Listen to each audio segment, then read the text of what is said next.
president keeps saying, we will never go back. A private monopoly is much worse than a state monopoly. More jobs from the private sector. Your economy is one of the most resource-intensive economy in the world. So uncertainty is the new rule of the game. Weakest in terms of economic or access or geographically cannot be left behind. You don't want to become a country stuck in transition.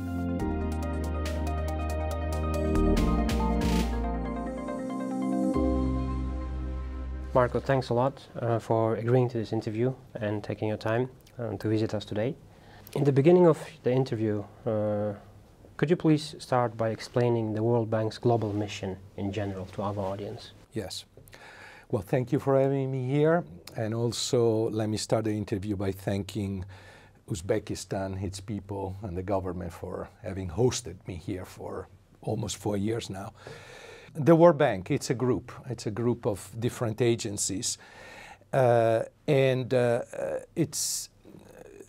the largest, the premier multilateral development institution in the world.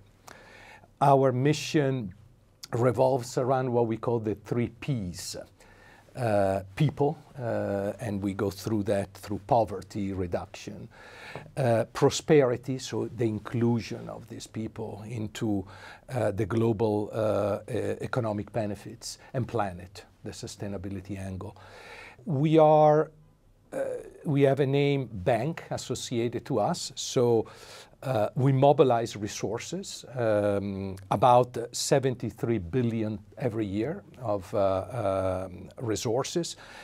But we are not just a bank. We are a bank with a very strong knowledge component.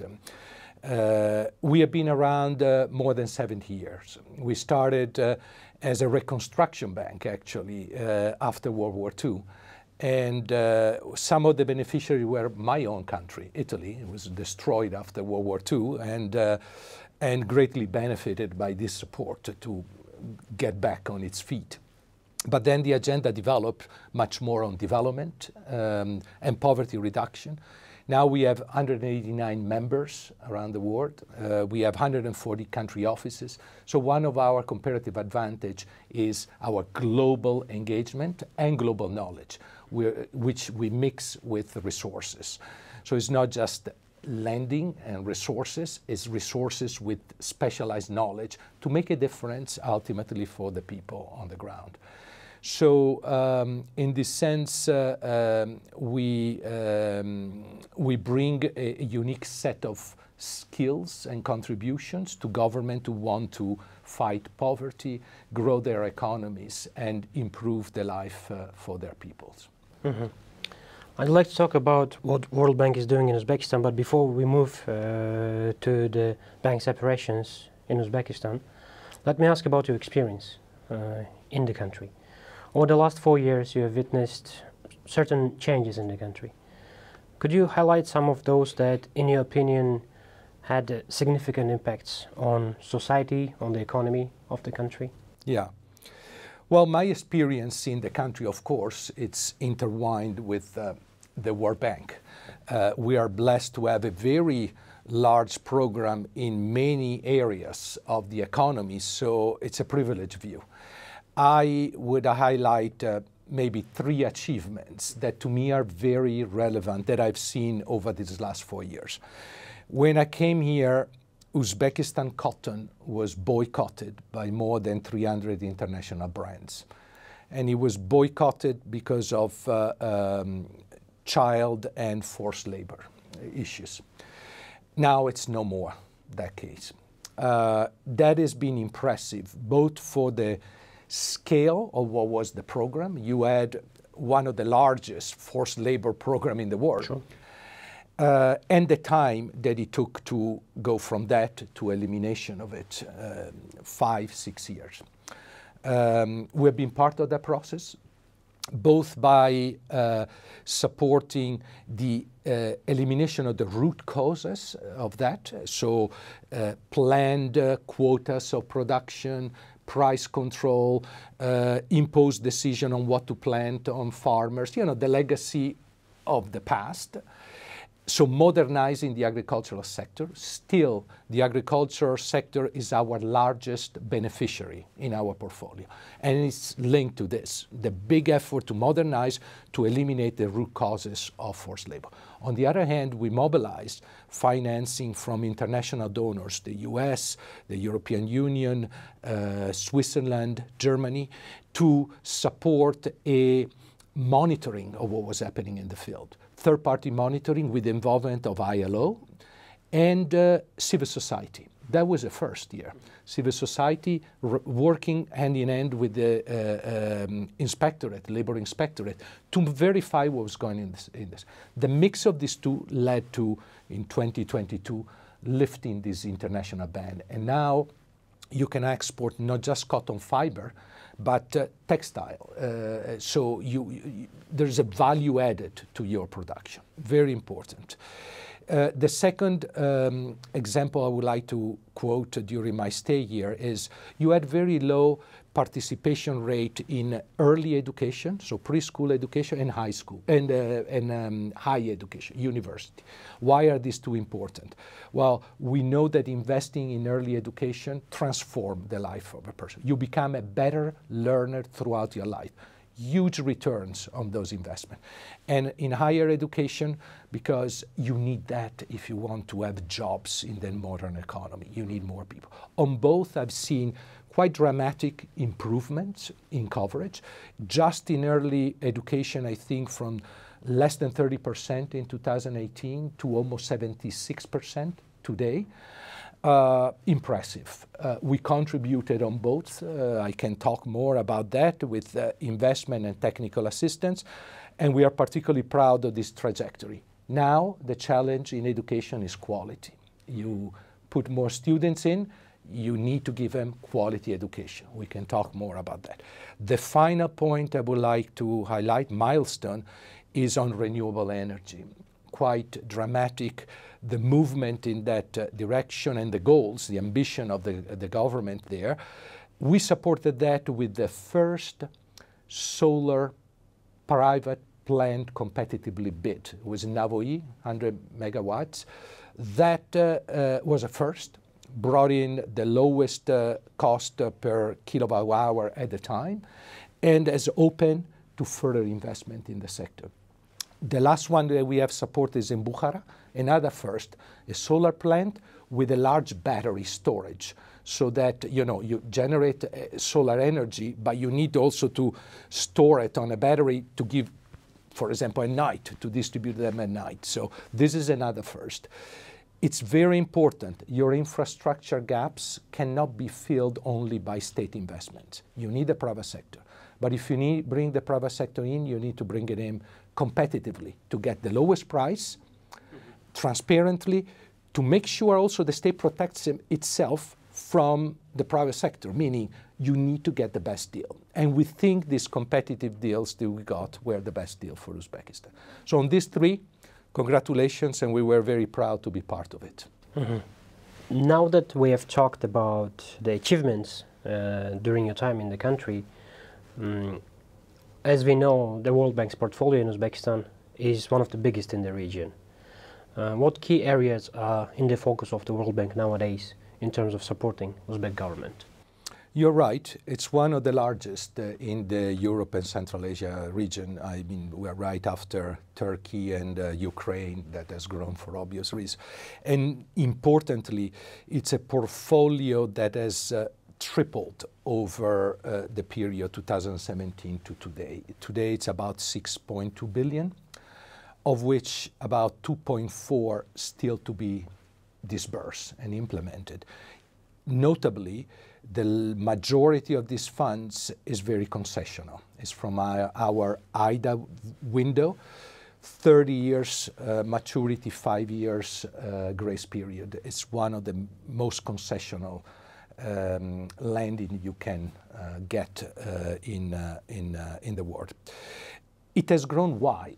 Because we have a strong partnership with Uzbekistan, particularly after the new course launched by President Mirziyoyev. Transforming the economy is for poverty reduction and and inclusion. It is our bread and butter, is what we do. And so we have been working in several sectors to advise, support, and develop the economy in this sense.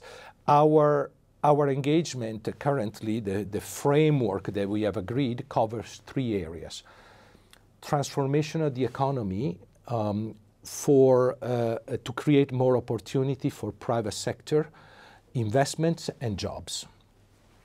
Second, people, skills and well-being of people, including vulnerable people, so they are not left behind by the changes they are going through in Uzbekistan.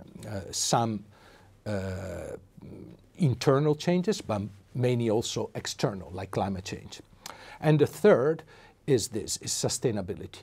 How to equip, how to make the transformation, the move to a market economy, inclusive people, but also sustainable. How to protect the most vulnerable from climate change, how to account for all this, and address some of the challenges in that area. The portfolio that I mentioned covers many sectors.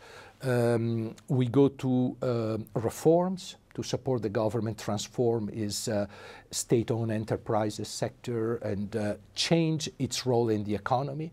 We go to infrastructure. I mentioned agriculture, which is our largest investment right now.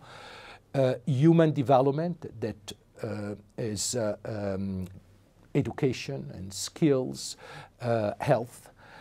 Social protection is a very important program. We just approved last week $100 million with the National Agency for Social Protection to modernize the social protection system, particularly for the inclusion of people with disability in the workforce. And finally, environment and sustainability going through water, renewable energy, the decarbonization of the economy.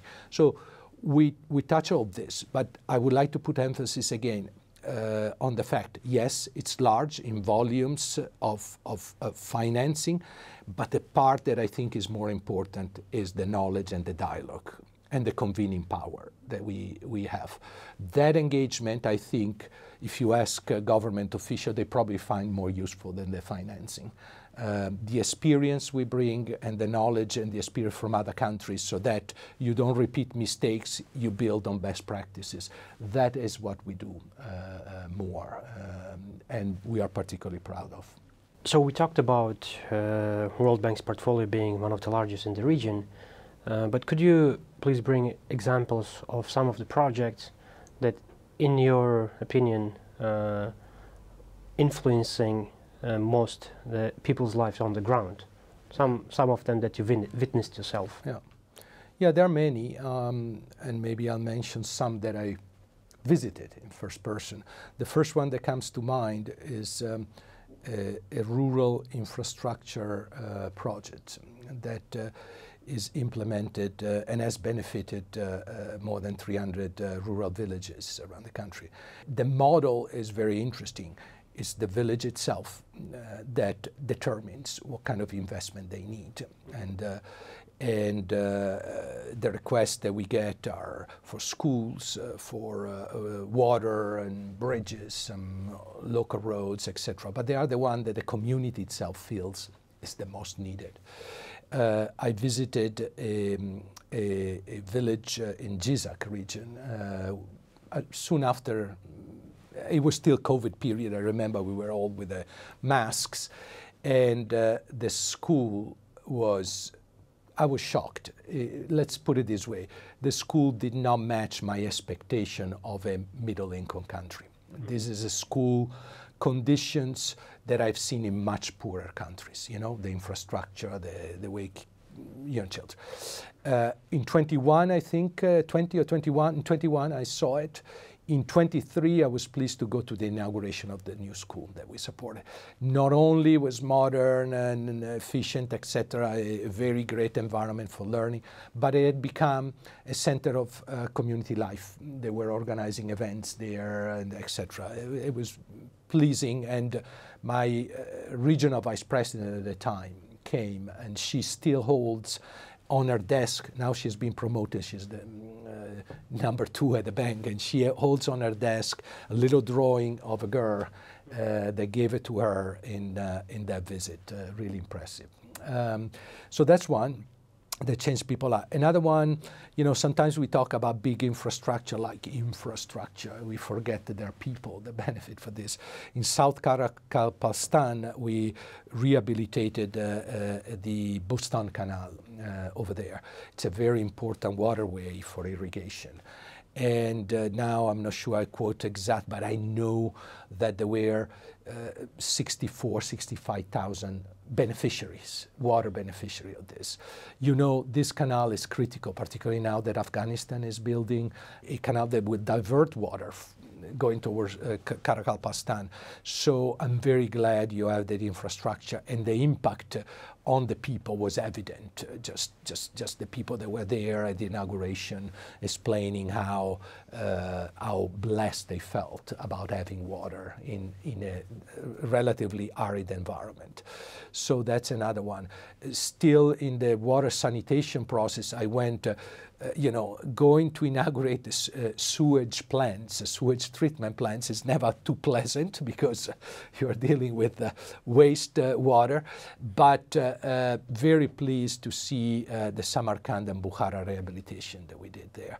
More than 500,000 people benefits from modern sanitation services for the rehabilitation of these 2 plants, and more importantly, these are your tourist crown jewel.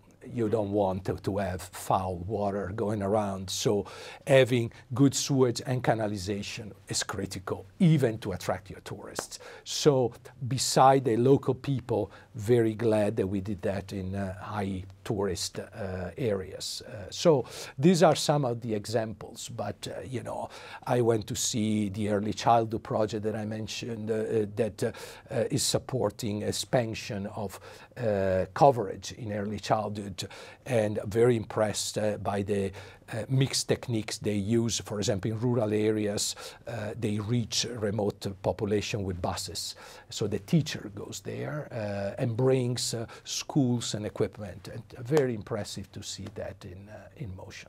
So there are many, but these ones are in my memories because I saw them firsthand. Since the bank supports the government's reforms, poverty reduction is one of the top priorities for Uzbek government. According to the recent blog by World Bank experts, poverty in Uzbekistan had already decreased significantly by 2022 compared to 2015 levels. What are the further actions needed for the government to take to continue on these trends? Well, you're right. You can look at poverty measure from different dimensions. We look at from the what we call income poverty, right? Because it's also an international comparison. And if you look both at the national poverty line, which, by the way, was developed with the assistance of the World Bank. So it's a credible and well-measured poverty line. There has been an impressive decrease in poverty over the years. Currently, the poverty line is around 11% with a dramatic drop. If you look at from the poverty line that we use for international comparison, we have 3 of those for the poorest countries, the middle income, and the upper middle income country. Let's use the upper middle income country. You are not yet there, but you want to be there. That is about $6.25 per capita per day. On that one also, it moved dramatically from 35–36% in 2015 to about 17% now. So everything seems to indicate that you're on track, the country is on track to cut poverty in half, you know, as one of the main country goals. Now, however, we noticed that in order to truly do that and do it sustainably, something more needs to happen. Poverty right now has decreased mostly because wages have improved, because social protection has been modernized, so social transfer, and remittances have been continuing to flow. remittances from abroad tend to go to the poorest households. This needs to continue. But if you want to really make a difference, given your demographic, a lot of people, you need an economic growth that produces more jobs. And that can only happen if the private sector is given the opportunity to be more actively producing more jobs. Okay? So that's the next phase here. Great achievement. We should recognize it. If we look forward and we want really to go to upper middle income country and reduce poverty reduction dramatically, more jobs in the private sector. This is the next agenda, and this is more jobs that need to address also women inclusion in the workforce, thinking about rural areas where poverty is more relevant, and to the fact that this impressive advances in poverty reduction have been accompanied by something that we see around the world, an increase in inequality. Mm-hmm.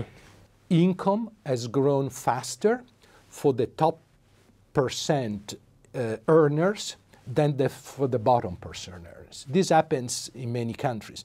The recipe to avoid that in the future are two. Formalization, meaning there's a lot of people that are not in the formal economy, try to bring in the formal economy. And two, more jobs from the private sector. That helps a bottom-up growth that avoids a growth of inequality in the country. That is something you want to avoid in the medium term. Mm-hmm. Thank you. I wanted to ask about inequality, but you already addressed that question. Okay. So let me move to the next one. When you were talking about areas of focus, you said about sustainable economic growth. So if Uzbekistan needs to sustain further economic growth, how can this be achieved? Yes. I mean, your 2030 strategy highlights we agree with the direction. Putting it in practice is the challenge. We think and we recognize that the progress from 2017 today has been impressive. But now your economic transformation, social transformation is entering a more complex phase. Why? Because you need to address directly the role of the state in the economy, which is still very relevant. It's a legacy of the past. Now, I want to be very clear. I'm not making an ideological point here. Every country has state-owned enterprises, including mine in Italy. Now, the point we want to make, and this is the challenge for the next phase, is that you cannot grow at 9–10% as you need to really eliminate poverty. You cannot grow those levels and achieve upper middle income countries if you don't have more private sector in your economy. Why? Because the state-owned sector produces growth, produces jobs, produces tax revenues, but at a cost when it's inefficient. And often it is highly inefficient. So you have sectors where the cost is represented by preferential access to bank financing, preferential access to land or other resources, which means that taxpayers are subsidizing that company, that SOE. If this SOE was competing on a fair field, fair playing field with the private sector, it would mean that it has the means to be competitive without taxpayers' money. And that's where we want to be. It's not the elimination of the state-owned sector. It's to leave the efficient part of it, and where there is no need for the state to be in the economy, the state to back off, create space for the private sector investment. So this is challenging. Why? Because you have a legacy of the past, and moving beyond that is not easy. You have large enterprises that are, large and moving. So modernizing them and privatizing some of them is painful. The second challenge is that you need a private sector that is able to fill this hole. And so investing in entrepreneurship, capacity, and skills is important. And the third you need to be attracted to foreign investment. And you are becoming more and more attracted to foreign investment. But, you know, you still pay a price of being a double landlocked country, far away maybe, etc. Country perception from outside that don't correspond to the reality often. So much more needs to be done there on the logistic and infrastructure front, to have an infrastructure logistics that supports private investment. On the business environment that creates truly a level field, so investors feel I can come here safely, put my money, and I'm not discriminated against the state-owned enterprises or anything. My rights are protected. And the third, being attractive externally. We really support the priority that the President is putting on joining the WTO, the World Trade Organization. We want Uzbekistan there because it would open up a lot of opportunities. We think that the GDP could benefit by 10% at least by a trade regime under the WTO. More importantly, it creates a framework where international investors feel, this is a place where I want to invest. It's fine. It has rules. The rules of the games are clear. I can come there safely and attract big investors that would benefit also your local investors in their knowledge path. So this is the recipe, the critical recipe and work not finished. The President keeps saying, we will never go back, and that's great. And that's an important thing. To go forward, we need to complete this, because otherwise the risk is that this transition gets stuck in transition. You want to become a tiger. Mm-hmm.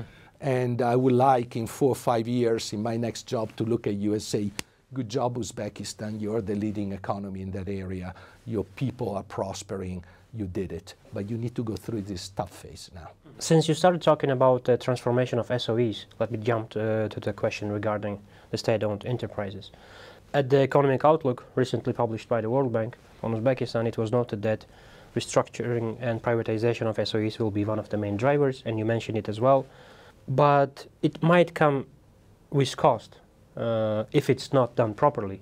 What is important to keep in mind in this process? Yeah. So how can Uzbekistan avoid a situation where state monopolies turn into private monopolies, resulting in crucial industries ending up in the hands of oligarchy? Yeah, you're completely right. And we think a private monopoly is much worse than a state monopoly. Mm-hmm. So that is something to avoid at all costs.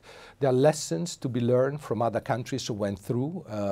One of the most successful has been Poland, for example, that has gone through rapidly this change. And as I said before, it's not easy because you have to cut relationships and economics and political links that have been existing for years and create new ones.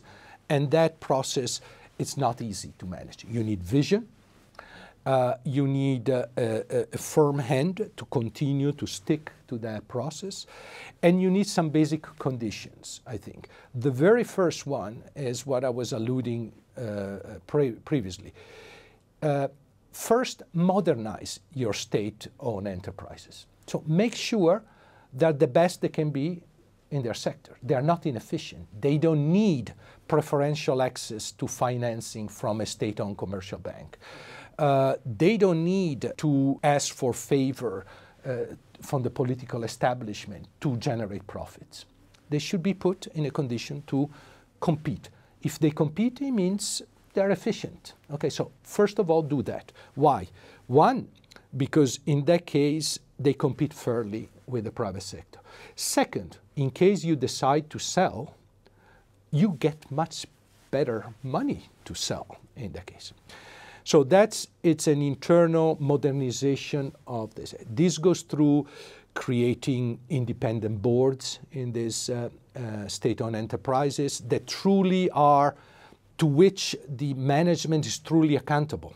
You know, ideally you would want boards that someday appoint the CEO, and the CEO reports to these boards in a transparent way.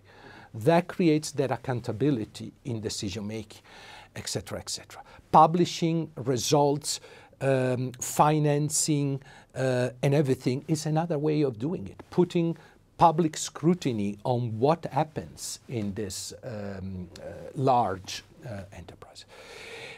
Modernizing their structure. Often you have, now for example, you have started reforming your railway sector. It's great.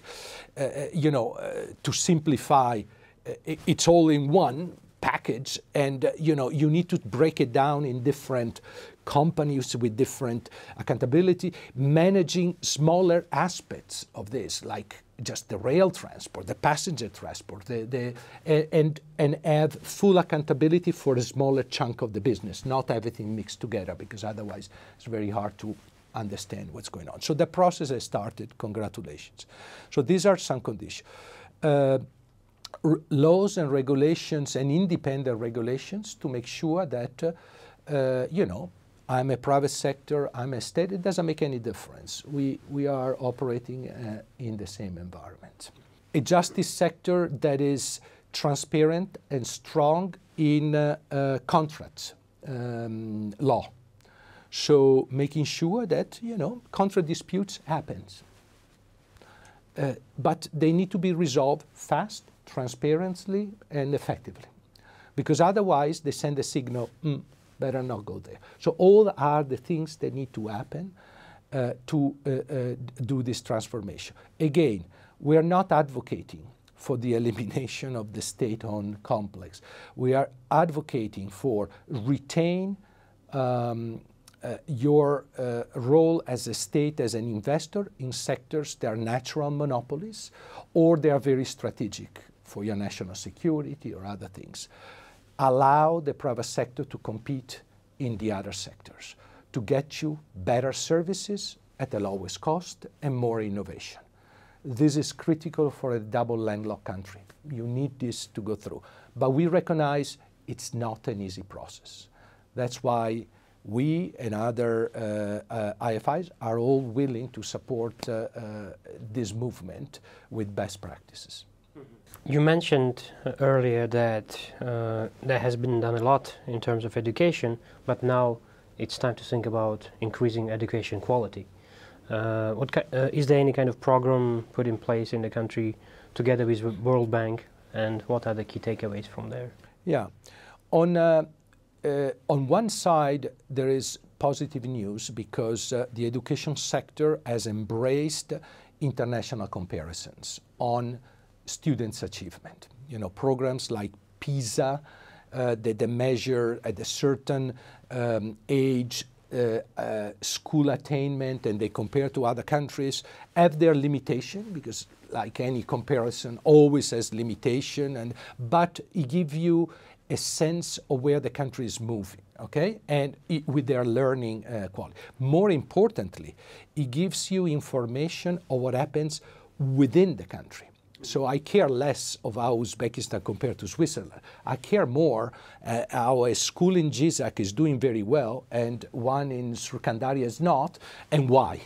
And this can be extracted by this information. So continuing to monitor quality of learning is critical, number one, and we are supporting this process both at the international and local.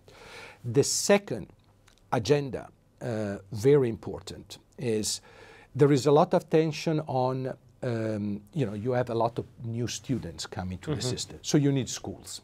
Okay, fine. There is a need to think about school infrastructure, modernizing it in the right place, etc. But that doesn't solve the problem of quality by itself. You need improved teaching quality. So we are a strong advocate to support your teachers in modernizing teaching techniques, being supported with the right teaching equipment, being monitored and evaluated on the basis of teaching quality, being supported in their careers when they perform well, etc. So all this is teachers' quality. It has a huge impact on the quality of learning of your children. We need to move from notions to students who learn how to solve problems and how to be learners throughout their life. You're a representative of the younger generation, and you know you're bombarded by information and data. You need to have the skills to sort out all of this and decide, okay, first of all, what is true and what is not. And secondly, how you can use it to solve problems. Even if you are in the arts, it's problem solving. Because you are faced, how do I sell my art? And so you need to have the skills. So it's very important to move in that directions. So we are supporting early childhood, as I mentioned, as the most return on the investment. But we would like, and we are discussing with the ministry and the economic complex, possibility of a transformative investment in teacher quality. We really believe into that. We have already discussed a lot of vast and important areas for the country. What other risks to Uzbekistan's development in general you could mention, and how could they be mitigated? Yeah, well, we have discussed a bit the internal agenda, right? So this transition to the second phase of reforms to move out of the transition itself and complete it is the biggest challenge and risk. And we discuss it, private sector, etc. Then you have, we live in turbulent times, and there are a lot of external risks coming in the direction of any country, particularly a country that is striving to improve itself. So being prepared to handle shocks is critical. Economic shocks, climate, pandemics, so uncertainty is the new rule of the game. And you need to be equipped to be flexible, to respond to shocks. That's why the World Bank itself is transforming. I failed to mention that we're trying to transform ourselves after, we are an older institution, and so we are always trying to modernize into an institution that can respond to global challenges much better.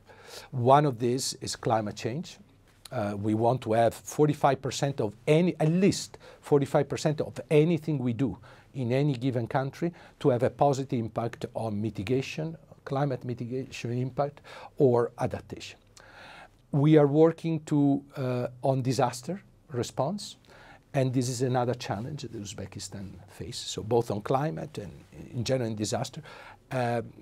These things climate, if you don't address climate adaptation, if I remember correctly, your GDP by 2050 would be 10% smaller than it would be otherwise. We calculated this. The big challenge on adaptation is water. You don't have a lot of water. Your water comes from outside. You have a still large agricultural sector. You need to transform to be much more efficient with the use of water. In general, your economy is one of the most resource-intensive economy in the world. What do I mean? To produce a unit of growth, a unit of GDP growth, you use a lot of energy, water, land. You cannot afford that. So there is a huge efficiency in the use of resources agenda that goes through not just the government, but people. You need to become a more efficient people in the use of resources, particularly water. So that's a big challenge to adapt also to climate change. So this is another one. But shocks will continue to come. So systems and flexibility to respond to external shocks is the other big challenge. Mm-hmm. My next two questions are more about public policy and decision-making in general. Having worked with different government institutions and experts in Uzbekistan closely over the last 4 years, in your opinion, what Uzbekistan needs the most at this point of development? Is it qualified specialists, or is it more political will, or maybe it's technologies? Well, I tell you, maybe to answer your question, I tell you the most exciting and the most frustrating thing for me to work in Uzbekistan. The most exciting is a genuine interest by our government counterparts, but also civil society, to learn, to know more, to get more information, to apply best practices, to push the agenda ambitiously. Very exciting. You don't find it in many other countries. And in other countries, you have to knock on the door. Are you interested in doing this? Here is the opposite. Can you help us doing this? Fantastic. I hope you don't lose it. The most frustrating is that this comes through a very labor-intensive process, I would say. You still have, I would call it, institutional capacity issues. They go through, in the public sector, institutional coordination. It's at all not uncommon that we get the same request for multiple agencies. And for us, it's very hard to understand who first, what. So coordination of national policies through coordination of different institutional agencies is still challenging. Improving that will improve the effectiveness of the state and the public administration greatly. So that's one. Then there is still a skill mismatch in many places. You have excellent skills. In the public administration, they're concentrated in few places. And then in other, the middle level or the decentralized level doesn't meet the same quality. How to elevate all that without losing resources, because there is a challenge, a trade-off. You train people, and then they move to the private sector or they move abroad. So that challenge of how to retain qualified skills here for this next phase, it's another big challenge and a source of, it's not uncommon. Many countries face this. But how to address it will be critical if Uzbekistan is to transfer that transition. And the third, I would say, full inclusion. The most evident full inclusion both in the productive cycle and decision making. Women still play a very marginal role here. It has improved dramatically. We cannot see Uzbekistan going to upper middle income class level without stronger contribution of women to the economy. And I understand, I come from a conservative country myself, that it doesn't happen overnight. There are cultural issues. But if you look purely from the economic perspective, you should be interested in creating more opportunity for your young women and girls to contribute and participate, because the numbers are staggering. I mean, both in impact of GDP, on welfare, on even on welfare on the families itself, on children development. The numbers are off the chart of what you can achieve if you have more women into this. And still there is a huge gap in opportunities, so access to employment, but also in pay levels. Closing that, it would be smart. And I'm not here saying, overnight you revolutionize your cultural approach or stuff like that. I'm saying that it's smart over time to create much more opportunities for women and young people also in the system. Mm-hmm. And policy making is about making choices, making decisions, because sometimes resource for the policymakers are very scarce. So they might need to sometimes prioritize something over another. We discussed a lot of different areas, but if you had to prioritize one thing, maybe from everything you mentioned, or maybe something else, what do you think is the most crucial for the country and shouldn't be postponed? Okay, on the policy-making processes per se, mm-hmm. I would say continue and expand evidence-based policy-making, meaning data. Mm-hmm. Data and decision based on data. Here, there is a lot that happens by intuition sometimes. It makes sense to invest in that region versus that. We need data to do that. comparative advantage of investing there versus, or investing in a sector or not, or building a school on this side of the road on the other side. So continue to strengthen that is priority. Institutional coordination, as I mentioned, across sectors so that you can pull together on key challenges, climate change, digitalization. You need much more integrated. So that on processes. On what to do, I go back to my main point before. A lot has been achieved, but the transition has not been concluded. Mm-hmm. And you don't want to become a country stuck in transition in the state. To do that jump, you need to reform the role of the state in the economy. A state that is less of an investor and more of a facilitator to attract private sector. That is, you cannot do without, in my opinion. And again, you need to do it smartly. And smartly means avoiding private monopolies, avoiding rapacious private sector, meaning the state needs to protect itself from unscrupulous investors that may sell you the best solution, which is only financing for you to pay and things like that, and the protection of the most vulnerable. In these times of changes, both internal and external, the weakest in terms of economic or access or geographically cannot be left behind. You need to have the state protect them and bring them along. And that is the critical agenda. So do it smartly, but you need to move away from a dominance of the state in the economy to a facilitator role of the state in the economy. That's the biggest challenge. Marco, I saw in your LinkedIn page that you served in Italian Navy. Yes. And you were a lieutenant. If I can ask this question, how did your service in the Navy prepare you for work in Uzbekistan? Yeah, well, not much on the seaside because you don't have a lot of coastline.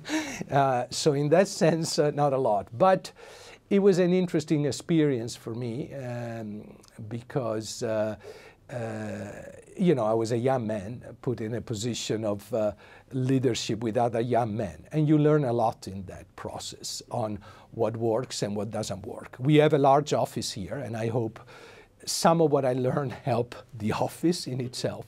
But in relation to Uzbekistan, it left me, the service left me with the idea that if you work,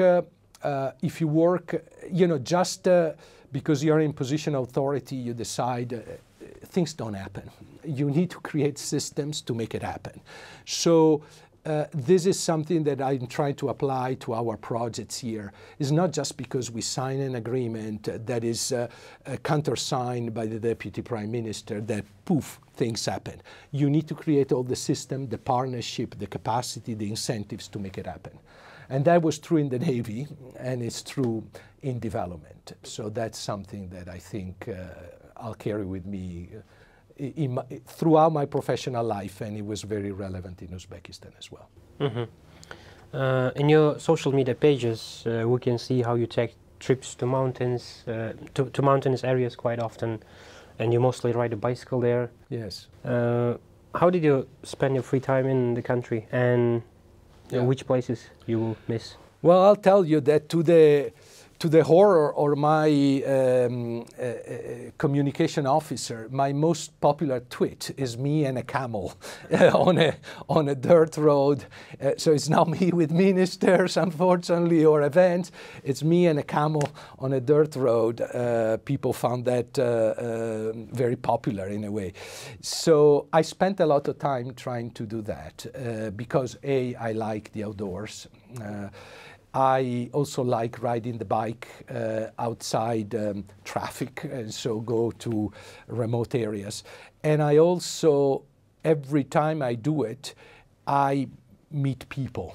And for me, that is a critical aspect also of what I do. The tendency would be for me to stay in my office, work with my team, go to the Ministry of Economy and Finance, back to my office, which is important, and I do it. But it doesn't give me a sense of what the country is. It doesn't give me a sense of what the people live in challenges. So the best memory I have is field trips that I've done to go visit projects and my rides in the countryside. I always run into someone who offers me water. I always run into someone who offers me a samsa or something. When I'm chased by wild dogs and you have it, I have someone trying to shoo them away. I really appreciate those interactions with people, because also, you know, unfortunately my language skills in Russian and Uzbek are very limited, but we always manage to communicate and exchange information. So that was probably the best in my experience here. Mm-hmm. You have spent 4 very dynamic years in Uzbekistan, and your mission in Uzbekistan will conclude in June. What is the next chapter for you? Well, it was a difficult decisions with different alternatives. And, you know, as always, this decision mix a bit the professional and the personal. So in the end, I will take a new job as regional global manager for global partnership. Global partnerships are multi-donors engagement around some issues.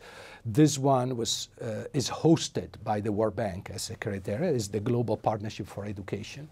The main goal is to push education quality and coverage, offering quality education for all children in the developing world.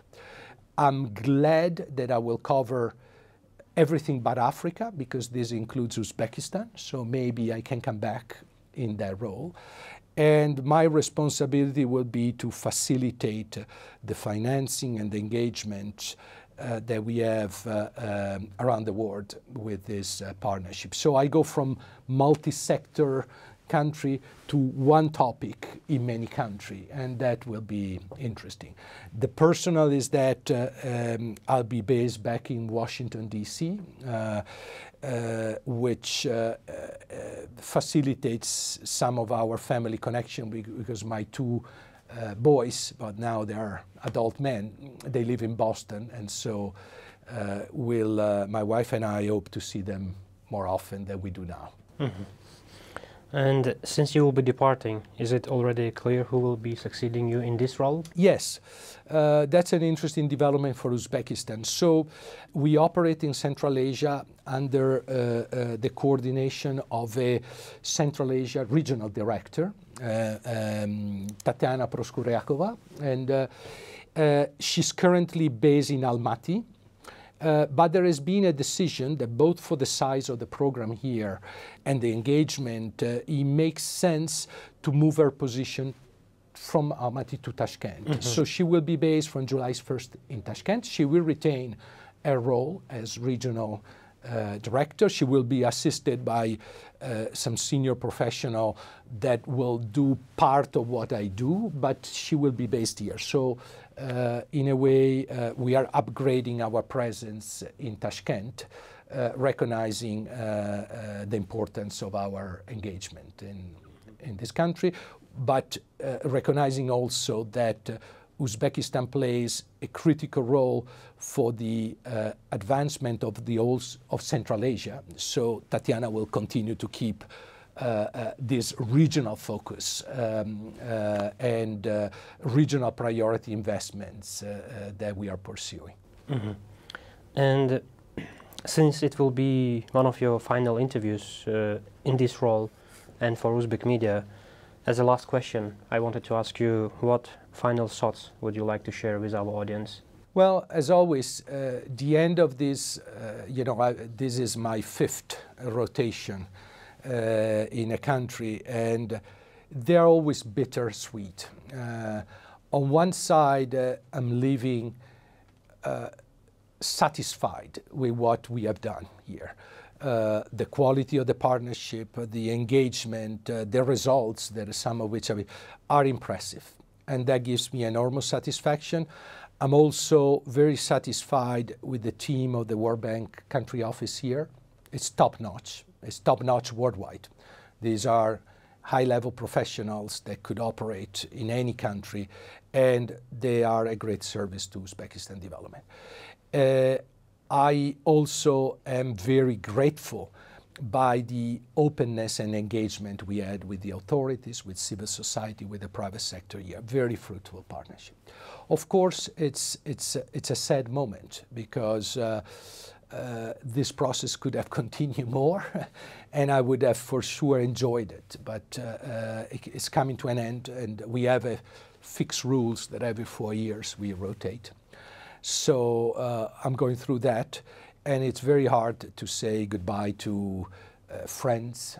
I call them friends, both professional engagement, but also outside work, friends that we have developed here, my wife and I, and we hope to stay in touch with, but you know how it is, distance always is a challenge, so it's very sad for that reason.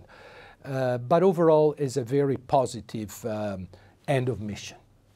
So I'm living on an upswing, and I'm very confident of the future of the partnership of the World Bank Group in Uzbekistan, still there to achieve many more milestones. Mm-hmm. Marco, it was great having you at Gazeta.uz, and we wish you all the best of luck in your next chapter. I really appreciate that. Thank you for having me here, and thank you for the interview. Thank you. Thank you very much.